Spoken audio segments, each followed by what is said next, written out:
அஸ்ஸலாமு அலைக்கும் வரஹ்மத்துல்லாஹி வபரகாத்து. இந்த வீட்டில் எனக்கு நிம்மதியே இல்லை, இந்த வீட்டில் என்னமோ இருக்குது என்கிற எண்ணம் நமக்கு இருந்தால் இந்த சூறாவை ஓதுங்கள். இந்த சூறாவை நம்முடைய வீடுகளில் நாம் வேலை பார்க்கும் இடத்தில் நாம் ஓதினால் அந்த இடத்தில் அல்லாஹ் பரக்கத்தை ஏற்படுத்துகின்றான். இந்த சூறாவை ஓதிய வீட்டில் சூனியத்தை விட்டும் அந்த வீட்டார்களை அல்லாஹ் பாதுகாத்து விடுகின்றான்.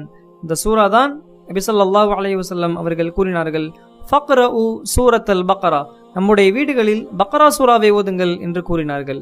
ஃபஇன்ன அகதஹா பரக்கா, இந்த சூறாவை நம்முடைய வீடுகளில் நாம் வேலை செய்யும் இடத்தில் நாம் ஓதினால் இந்த இடத்தில் அல்லாஹ் பரக்கத்தை ஏற்படுத்துகின்றான். இந்த வீட்டில் பொருளாதார நெருக்கடியை அல்லாஹ் போக்குகின்றான். இந்த வியாபாரத்தில் அல்லாஹ் லாபத்தை கொடுக்கின்றான். இந்த வீட்டில் கணவன் மனைவிக்கு மத்தியில் சண்டை இல்லாத ஒற்றுமையான வாழ்க்கையை அல்லாஹ் கொடுக்கின்றான். மேலும் அந்த வீட்டிலிருந்து ஷைத்தான் விரண்டோடுகின்றான். நம் மீதும் நம் வீட்டில் உள்ளவர்களின் மீதும் சூனியம், கந்திருஷ்டி போன்றவைகள் ஏற்படுவதை விட்டும் அல்லாஹ் பாதுகாப்பானாக.